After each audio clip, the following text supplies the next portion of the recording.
Again, inform ko lang po yung iba na ang session na to po is recorded. All right. So I assume now that you can see now my screen and I think it is already live. So please respond po using the reaction po sa Zoom if nakikita nyo pong live na yung screen ko. Okay, na live na po. Live na po ba siya? Okay, good. Sige, sige. Thank you, Joel White Alisay. So, after you click the application or the software Premiere Pro, ito po yung unang bubungad sa atin. Ito po ay yung mga recent po na nagawa ko na mga video. So if bago nyo pa po na-install yung Premiere Pro, wala pa po yung mga recent dito na mga video. Only this one na po yung mga new project, open project, new team project or open team project. So i-click po natin yung new project dahil gagawa po tayo ng um, bagong project or bagong video na ating i-edit. Alright? So new project, ito hihingin siya ng file ng file name po ng video.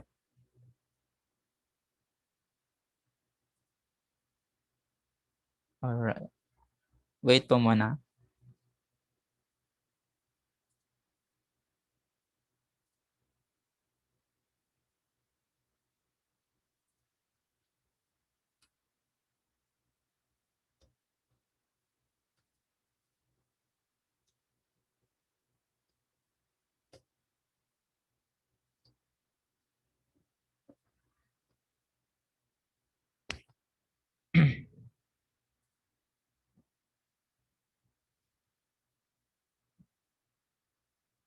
Actually, pagpasensyahan nyo na po yung laptop ko, no? Hindi po kasi siya masyadong high-end, kaya medyo naglo-loading po siya. Unlike po nung Zoom PC namin sa church sa JLY Cebu is yun. Medyo high-end po talaga siya at mas maganda po talaga mag-edit using the computer kasi mas malaki ang screen, mas yung mas malawak yung makikita mo.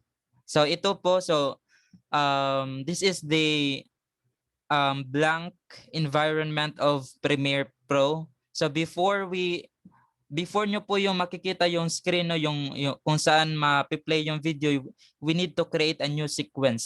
So how to create a new sequence? So we have here dito po sa project, i-right click lang po natin.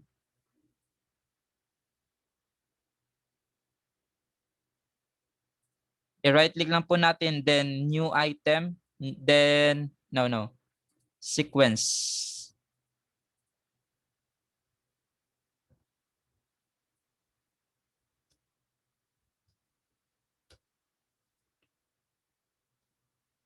Okay. So after po natin nag-create ng bagong sequence, ito na po yung magiging itsura ng screen natin. Then actually yung mga nag-edit ng video before na Adobe Premiere din po ang gamit, baka magtanong po kayo na bakit ganyan ang itsura? Bakit sa Adobe Premiere ko is iba yung itsura? So actually you can edit po kasi ng mga kung saan mo yung positioning ng mga, like for example itong screen, pwede po talagang i-move siya dito or kung saan ba. Pero I prefer to um, put it here kasi yan na po yung nakasanayan. So ayan, so dito po yan makikita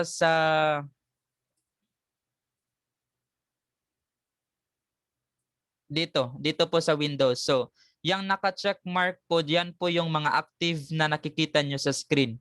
Then kung if i-uncheck nyo po yan, mawawala po yan sa screen. So yung mga necessary po, yung mga importante pong ilagay natin sa screen ay yung project, we have the effects control, the program, yung screen kung saan magpi-play yung video na in-edit mo, yung effects, ito po yung sequence. So right now po, una po natin gagawin is just like yung guide natin kanina. So yan, this is again where I think tapos na po tayo na achieve na po natin yung goal no sa introduction sa environment sa Premiere Pro. So again, ito then again, so paano ba mag-import ng file? Actually, pwede kayong mag-click using this file menu. Meron po yung import. Or dito ba sa project tab, you will double click and automatically you are going to search the file or look for the file na i-import mo. So like for example here, yung file natin is yung ito na lang para diretso na. So ito po na-import ko na po siya sa Adobe Premiere Pro at hindi mo pa po yan ma-edit hanggat hindi mo pa po siya idinadrag dito po sa sequence. Alright, so you are going to click this one and drag this one here sa sequence and keep existing sequence. Then iyan na po. So nakita nyo may lumabas na sa screen kung saan yung display or saan yung tinatawag na playback mode. So yan, so may video na po tayo dito. So may nakita po kayo dalawa. Ito po yung video at ito po yung sa ibaba naman po is yung audio. So nakita nyo merong A1, A2, A3. Yan po is yung audio 1, audio 2 and audio 3. So pwede po talagang tatlong audio yung gagamitin nyo na at the same time magpe-play po sila.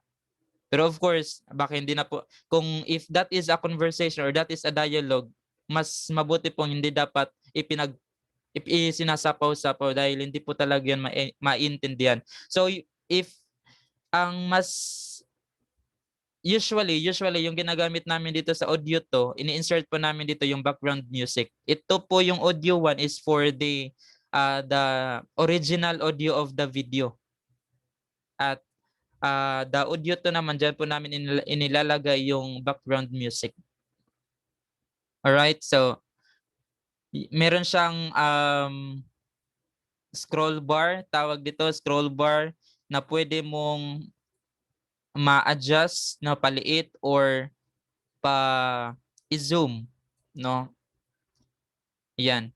Then so yan po yun, yan po yung video 1, video 2, video 3. So same thing with audio, pwede nyo pong ipapatong-patong yung mga video nyo in just at the same time. Pwede nyo i-play yan at the same time. So like for example, let's proceed no sa green screen at isapaw-sapaw din po natin yung mga overlays or yung mga graphics or mga background nito. So let's start the editing the green screen. So nakita niyo ito po yung raw video. So green po yung background niya, green. So that is just a piece of clothing po na idinidikit po namin using the thumbtacks no sa wall dahil at yan. So and using the camera is in-zoom lang po namin kaya para entire screen sa camera is yan green screen talaga. And yan si Ate Mar ating gagawin is to remove the background, remove the green screen. Tanong, bakit kailangan ba kailangan ba talagang color green? Di ba pwedeng color yellow or color any other color sa So actually mas madali po kasing gamitin ng green screen. So we have here the definition of green screen video. So shooting with a green screen involves filming a person or additional visual effects in front of a solid color.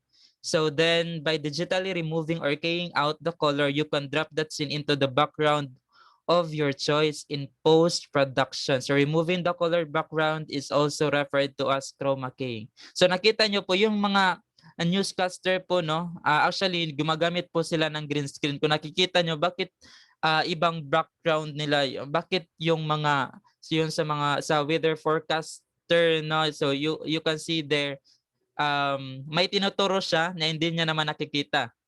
Pero of course may screen po siya na guide kaya para alam niya kung saan niya po itinuturo yung kamay niya.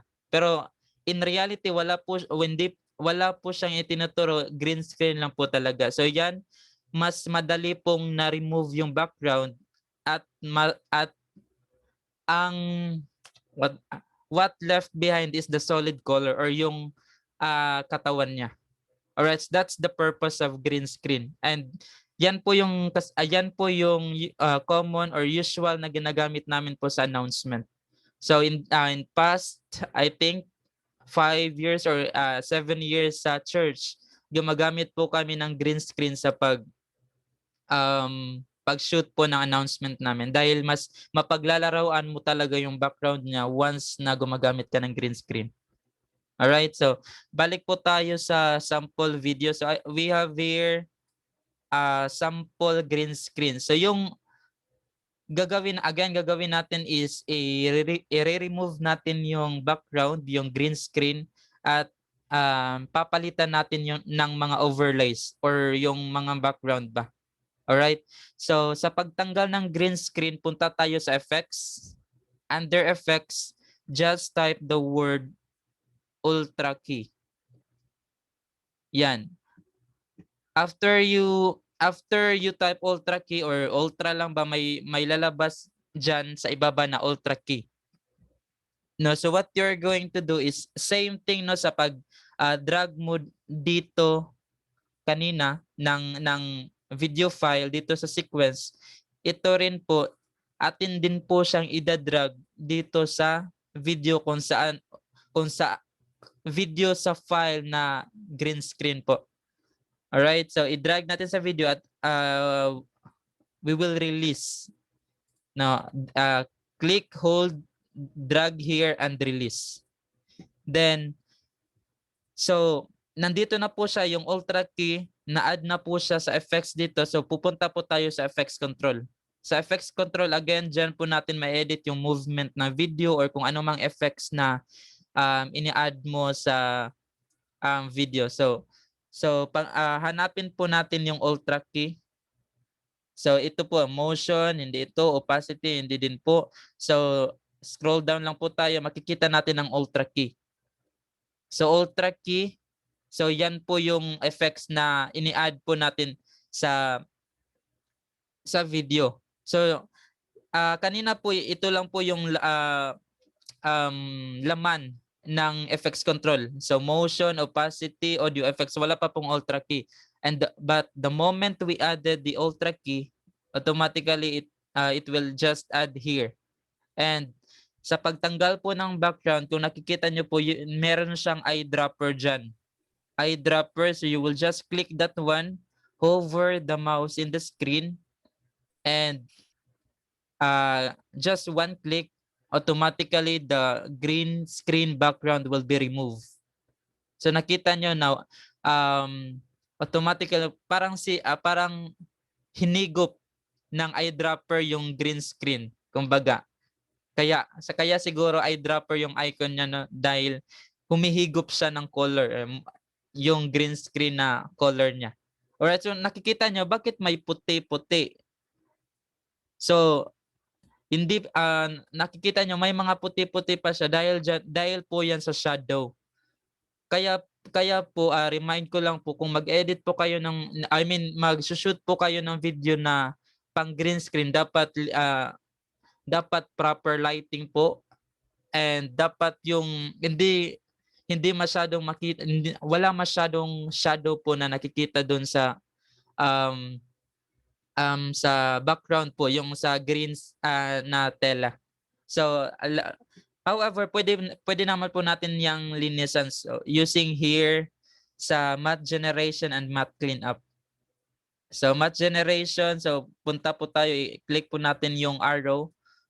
So drop down arrow and we will go to pedestal. We will just input to 100 here. And automatically, mawawala na po yung mga puti-puti.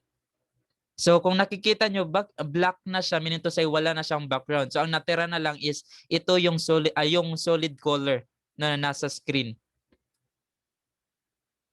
So yan, now after that, so na-clean na po natin siya. Usually yung ine-edit po namin dito sa matte generation and matte cleanup is yung pedestal is 100 and yung matte cleanup is 100 din po para mas accurate siya. Alright, so after editing the green screen, we are going to add the video effects na or yung overlays natin. So I have here the sample overlay that is from still YouTube.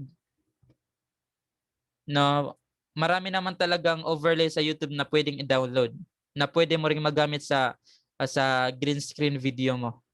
So depende kung ano yung anong klaseng video yung ini-edit mo. So right now kung nakita nyo, bakit hindi siya full screen yung overlay?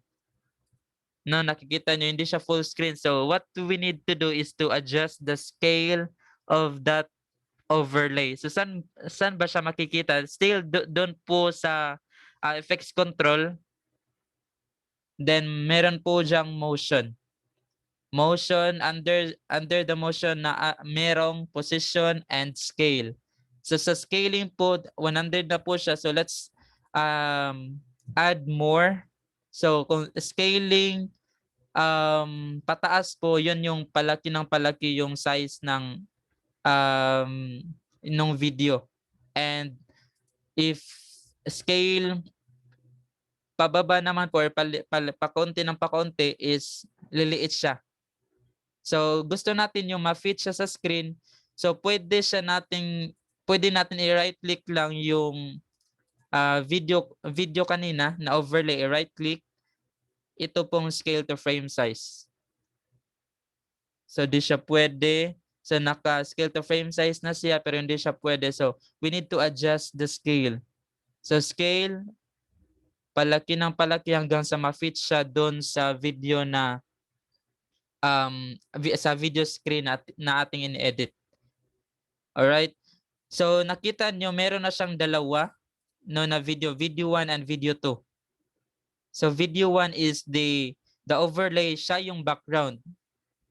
Sa video 2 naman siya yung sa harap ng background. So hindi naman pwede pong si yung green screen natin kanina is yung video 1 dahil yan po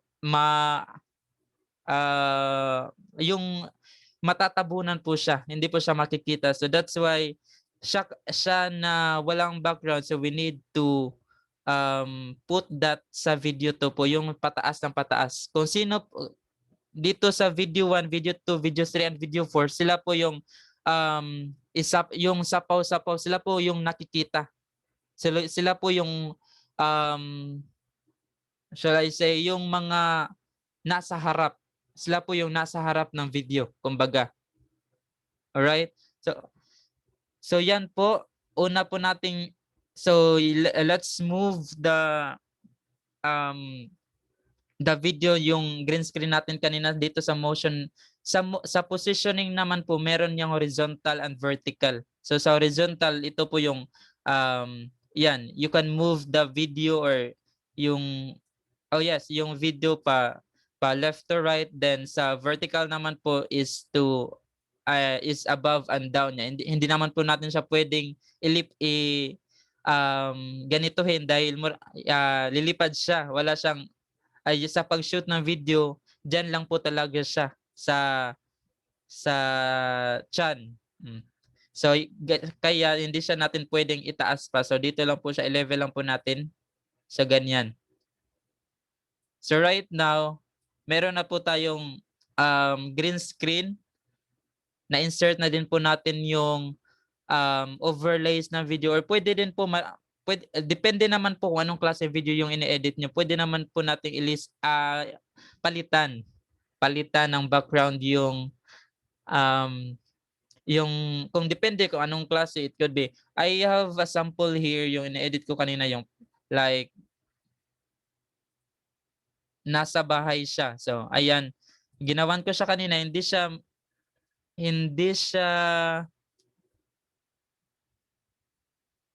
accurate, but yeah, just like just like that po, pwede po natin siyang i-flip, no? Dito po siya nakaharap kanina, pero ngayon using the flip, no, sa effects din siya makikita. So it just flip at yan, parang nakaupo siya sa sala. 'Di ba? Pero it is just a background, na just like what we used or what we did dito po sa overlay kanina. Alright, so ganyan na po. Magpe-play na po yan yung video. So ito po yung sa playback screen po na makikita natin, meron po siyang dito play or stop. So commonly or usually ito po yung mga magagamit yung buttons na i-click ra natin para makita yung playback. So ito po yung audio niya. Level ng audio po. Alright. So ayan po, balik po tayo sa PowerPoint. Ayan. Ayan, yung Ultra key. So effects, search Ultra key, click, hold, drag and drop po doon sa video sa sequence. At go to effects control, scroll down and look for Ultra key. Look for the eyedropper.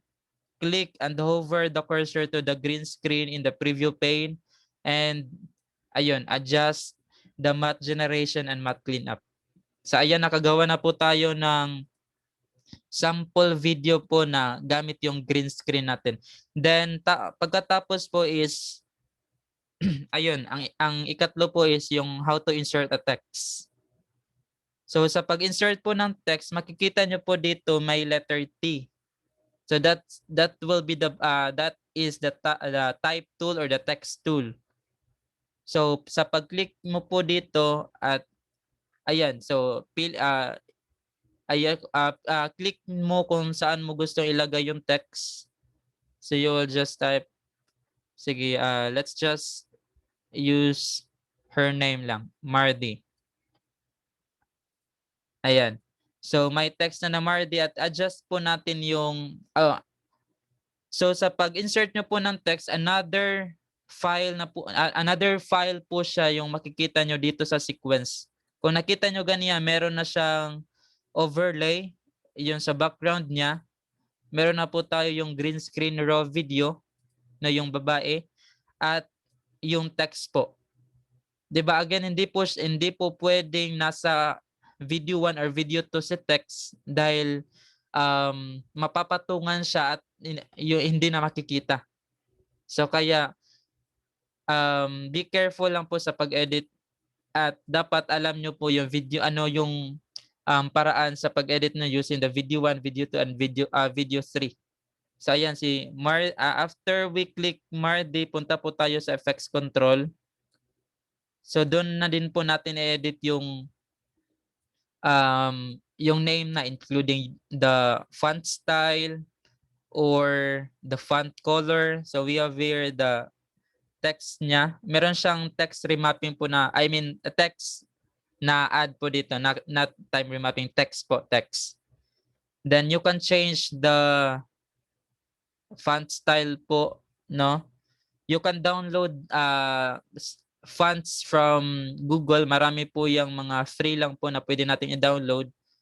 Kasi sa pag-download po kasi, sa pag-input po kasi ng fonts, dapat po nababagay din po yung font style nyo sa kung anong video yung ginagawa nyo. So ayan, so kung ito, hanapin natin siya na, ayan din, wag to.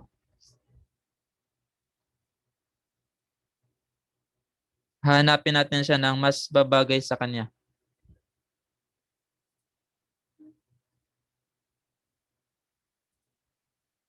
Okay, ito na lang po yung calligraphy font. So yung same thing din po, pwede po natin siyang ma-adjust yung size niya. So font size, kung alam nyo, if you know how to use the Microsoft Word, then familiar na po kayo sa mga icon na same lang din po. No, yung align center, yung mga ganyan. Then yung positioning niya po pwede rin siya nating ma-adjust. So yan kung saan siya dapat ipapatong or ilalagay kung saan banda. Then scaling, meron na scaling is yung maliit ba or malaki, same thing. Rotation po, kung anong gagawin niyo, i-rotate po niyo po ba siya or hindi. That's rotation niya. Opacity po is yung i-adjust po natin yung opacity to 0. Wala na po makikita dahil 0 po yung opacity natin. Para yung ano ba to sa taga, yung klaro, yung clarity niya, o yan yung clarity niya. So opacity is 100, so meron to sa klarong-klaro. So kung lagyan mo ng opacity na 50, so yan, medyo malabo or medyo hindi siya masyadong clear. Alright, but let's just put 100 for us to see clearly the text. So ayan. So may text na, so lagyan natin ng color yung text. Let's choose a color of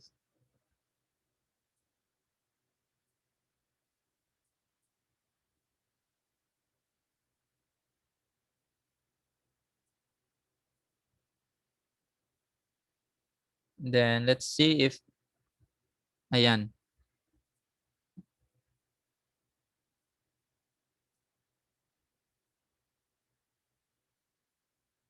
So kung nakikita nyo sa screen ko, no, may mga ina-adjust ako kasi dahil nga hindi masyadong malaki yung screen ko, so ay ina-adjust ko siya para makita ko pa yung mga like kanina. Kung hindi siya masyadong malaki, so hindi ko makita yung nasa video 4. Video 3 lang siya. Kaya I need to adjust the pane para makita po yung video 4. Video 3 rather. Yan. Ayan, so I think na-meet na po natin yung insert text po, no? So I know for the beginners po, hindi po ako nag-expect na makukuha niyo po kaagad, no? Dahil during my time, it actually we spend kasi po nagtatrabaho na din po kasi ako. So every Saturday po, yan po yung training time namin sa mga video editors before. So we trained 1 year, then pwede din po talagang 1 month. I mean 1 month yung months lamang po. Pero during my time, years po yung na spend namin or years po yung training namin dahil kasi nga every Saturday lang po kasi kami available, not every night, mga ganyan po. Then depende din po yung available ng trainer namin before. And ang trainer po namin before is also the Ministry of Zoom Ministry sa Cebu. So kaya ayun. So after that year, so sunod-sunod na po yung mga task namin na kami na po ang nag-edit, but with the provisions and with other leaders po namin sa Zoom ministry. So ayan. So let's proceed now po sa after sa insert text. So we have here the motion po. Motion, it could be a text animation or the video transition and the green screen transition. So ayun po. Ang motion po, 'di ba, if naintindihan po natin sa motion is yung movement. Basta motion po, basta word motion po 'yun, naiintindihan po natin diyan is yung movement. So ano bang kinalaman ng movement dito sa video editing? 'Di ba sa video po na napanood natin kung saan man natin napanood, may mga movement talaga yung mga text.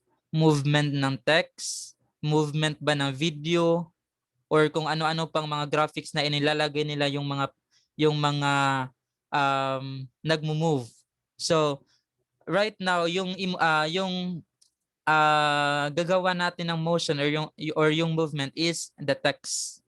No, just like sa announcement namin noon, after the host will mention his or her name, so automatically lalabas yung name niya. So movement actually pwede natin siyang gawin na from left, no, yung palabas siya, palabas, from outside, then moving into the inside, or pwede siya or from above to the center, or from bottom to the center as well. So yan yung movement. So paano nga ba siya lalagyan ng movement, or paano nga ba siya, or paano nga ba to gumagana? Nakita nyo po sa FX control, hindi po, just like what my trainer said, no, hindi nyo po na fully utilize yung gamit ng Premiere Pro pag hindi po kayo gumagamit nitong mga clock. No, so hopefully clear din po sa inyo ang end po yung itong icon na to. So sobrang liit po kasi. So itong icon na to, ito yung clock. No, na I don't know, tinatawag namin siyang clock. Bakit kaya?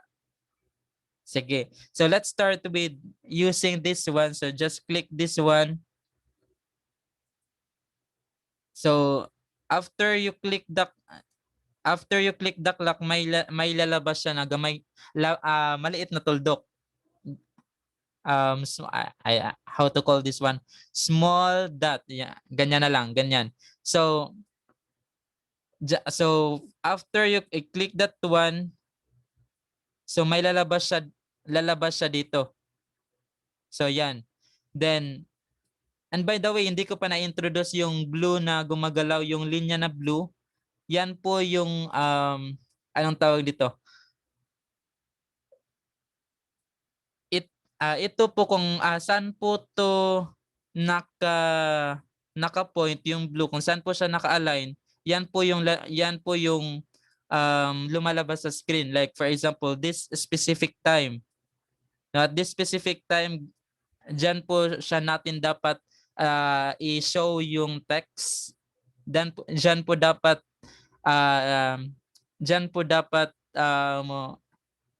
the text will appear in that specific time. Now, so what we need to do is like dito na lang po muna sa first part po ng video natin, maglalagay po tayo ng movement sa text. So again, do not forget to click the text, no, yung my name na Mardy. Dahil baka yung ma-move nyo is yung background. Then kapag na-move nyo yung background, no, masasira yung video nyo. So look for the video po dito, yung sa text. So ito po, so i-click nyo po siya para maging active siya, maging active video, at makikita po dito yung FX control niya. So ayan, position, we are going to make that one move. So gagawin na lang natin is from outside to inside. So starting point niya po is from outside. So click po muna natin yung dot para yan ang magsisilbing guide niya. So from outside.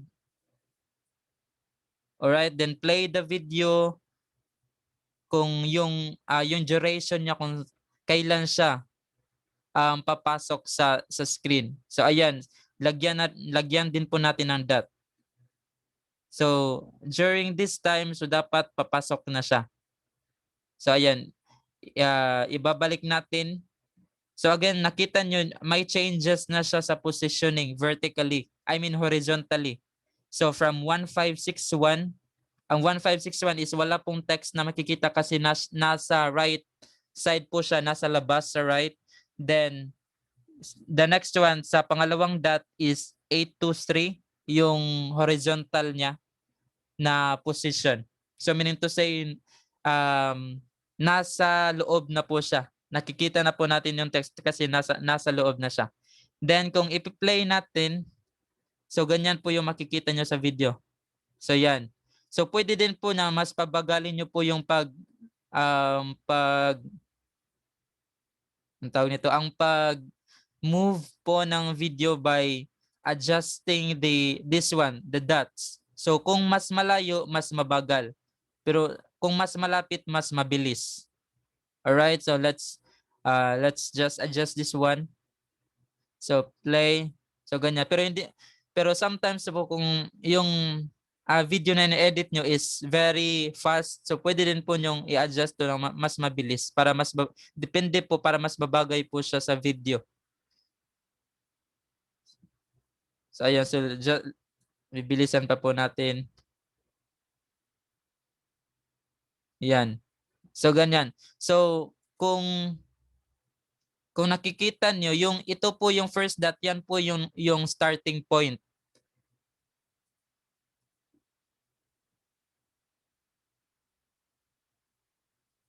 Okay, again po yung first dot po, yan po yung starting point, and the second dot is the end point. So saan nagsisimula ang video at saan siya matatapos. Ayan. So ano pa? So pwede din niyo pong pwede din pong lagyan natin ng scale, no, from pipindutin po natin yung clock, then from 100, then sa end part niya po is lagyan natin ng 150. So let's see kung ano ang mangyayari. No, from 100 font, ayan. So mga ganyan. So depende po, dapat po you are creative enough, no, to play with the motion na sa video na inyong ini-edit. So right, so let's just put this 130.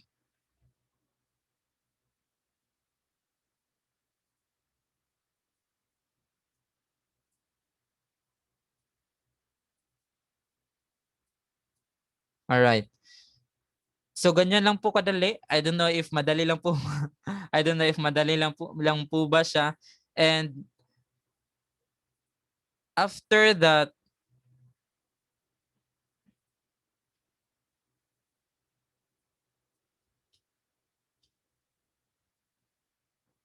okay. After that is ngayon po isuturuan ko na din po kayo paano i-cut yung video. So sa pag-cut po ng video, meron po siyang razor tool here, para siyang blade, di ba? Ang blade is ginagamit pang hiwa. So ito po yung ginagamit para hiwain yung mga video na yung nasa sequence, no? Nasa sequence. So like for example, this one, I want this video to be cutted here. So gagamitan ko siya ng razor tool, at I will just hover the tool here and click. And automatically the video that we used to edit ganina is naputol siya. Ayan. So depende po, ginagamit po yung razor tool para i-cut yung mga unnecessary parts sa video, or like yung mga mali, or yung mga bluff, yung mga yung mga hindi dapat kasali sa video. So meron kasing iba yung diretso yung pag-record ng raw video. So ayun, so kailangan nating putulin yung mga unnecessary parts, yung mga hindi dapat kasali. So yan yung gamit ng razor tool. So again, you click this one para pwede nyo po siyang ma-edit. Then back to here para pwede din nyo po siyang ibalik sa normal yung icon niya. So ito yung mga tools na pwede natin gamitin. Ito namang pen tool is for the shapes, no? Ang meron diyan is yung ellipse and rectangle. Kung gusto nyo pong mag-insert ng rectangle, no, sa likod po ng text, pwede po. But make sure na na yung rectangle or yung shape na ini-insert nyo is nasa likod po siya ng text. Dahil kung ganyan yung itsura, just like what I've said kanina, dapat magpatong-patong po kasi siya. So dapat nasa tamang lugar po siya dito sa video sequence. So let's just so let's say gray. Then let's move let's change the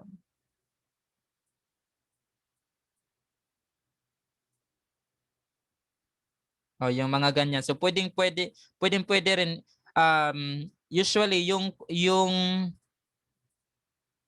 shapes kasi ginagamit siya doon sa iba yung during sa song, no, may mga ine-edit din po kasi kaming mga song or mga subtitles ba. So you need to put yung shapes niya, no, the rectangle para mas clear po mabasa yung text or yung lyrics ng song na ine-edit nyo. Ayan. Pero kung ito lang po yung announcement, hindi po siya masyadong bagay. So yun po yung like na sinabi ko na kung sa subtitle po siya, ayan, pwede po natin siyang lagyan dito ng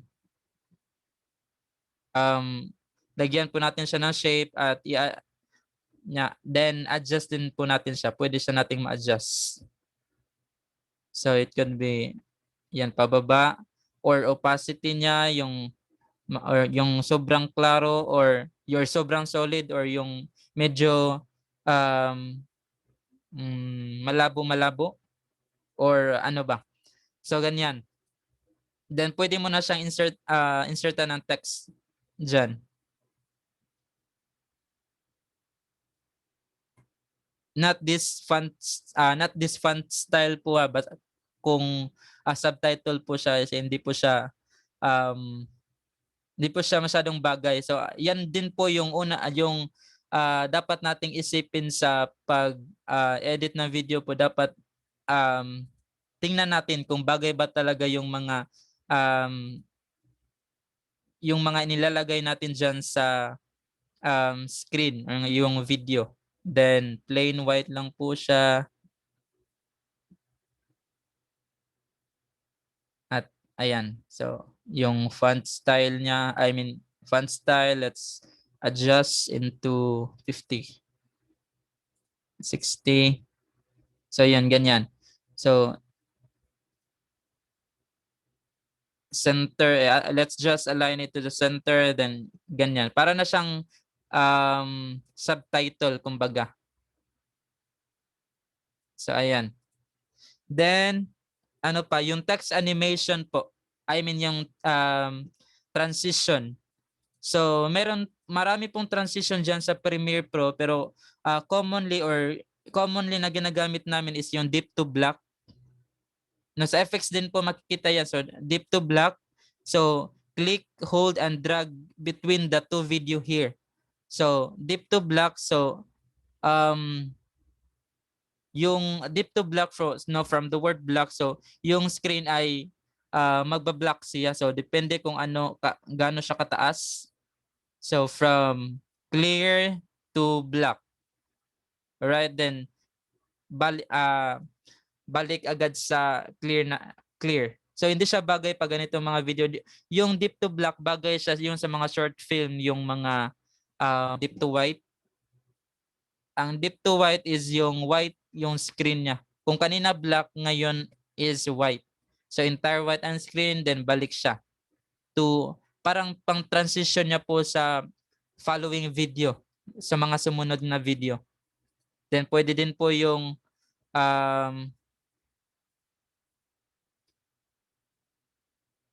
default transition po na ko dito is yung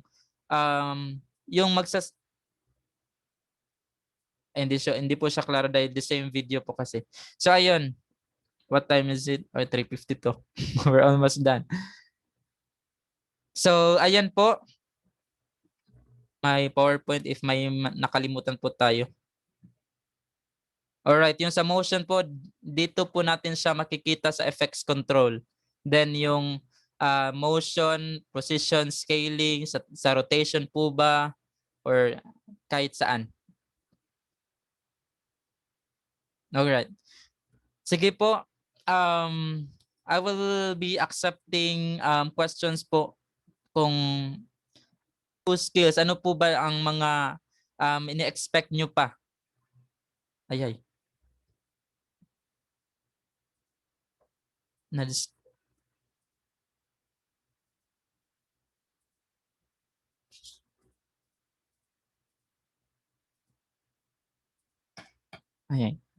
Hello?